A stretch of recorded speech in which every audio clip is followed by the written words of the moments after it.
présenter Incarcéron, qui est un roman en 2 tomes pour l'instant.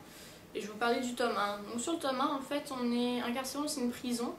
Et on est dans un monde qui est bloqué, d'un côté on est bloqué au XVIIIe siècle, et Incarcéron c'est un mystère en elle-même, puisque personne ne sait où elle est. À la base, ça a été une expérience qui a été menée où ils ont mis plein de prisonniers dedans, en fait, plein de malfrats, et ils ont mis des sages pour les aider, enfin pour les mener vers la bonne voie. Ils voulaient former un monde idéal, et donc ils ont fermé toute passerelle avec Incarcéron.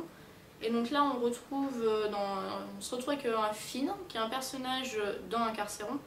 Donc Finn qui est arrivé 3 ans auparavant et qui ne sait pas qui il était, mais qui est persuadé qu'il vient de l'extérieur. Donc on suit ce personnage jusqu'à ce qu'il rencontre une jeune femme qui va lui parler, qui va lui passer une clé.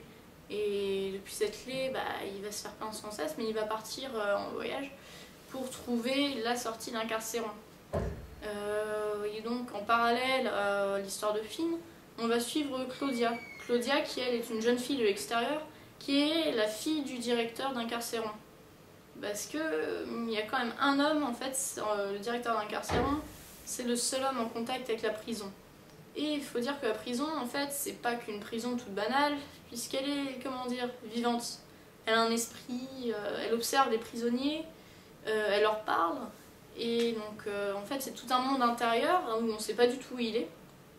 Et Claudia, qui est fascinée par ce système, va essayer de découvrir ce qui se passe, et un jour elle va réussir à pénétrer dans le bureau de son père. Et elle va découvrir la même clé, le même exemplaire que Fina. Et donc à partir de ce moment-là, ils vont se mettre en contact d'une manière assez étonnante par la clé, qui va être en réalité une sorte de passerelle. Et du coup, en fait, on va suivre ces 2 personnages. Claudia qui va essayer de les aider, de découvrir des choses, et qui aussi va être mariée de force va être mariée au fils de la reine.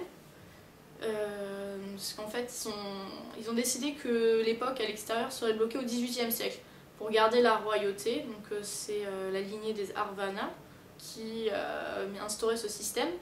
Donc tout doit être... Parce qu'en fait, on est dans un monde hyper avancé, mais en réalité, ils ont décidé de rester là. C'est-à-dire que toute la technologie, elle est bloquée, elle est interdite normalement. Et donc Finn va essayer de sortir de la prison. Et avec son frère de sang, qu'il a rencontré. Et il faut dire qu'en réalité, Incarcéron, l'expérience a été ratée. C'est un monde qui était censé être, être parfait. Et en réalité, tout s'est détruit. Il y a eu un problème dans le système. Et donc du coup, c'est toute une histoire assez bien construite, intéressante, qui garde le suspense assez longtemps. Même si il y a des fois, on sait à l'avance des choses que les personnages ne savent pas, parce qu'au début de chaque chapitre, il y a une lettre ou un extrait des chants de Safik. Safik, c'est une légende dans Incarcéron, d'un personnage qui aurait réussi à s'évader de la prison. Et où aussi on voit en fait des lettres entre la reine et le directeur d'Incarcéron.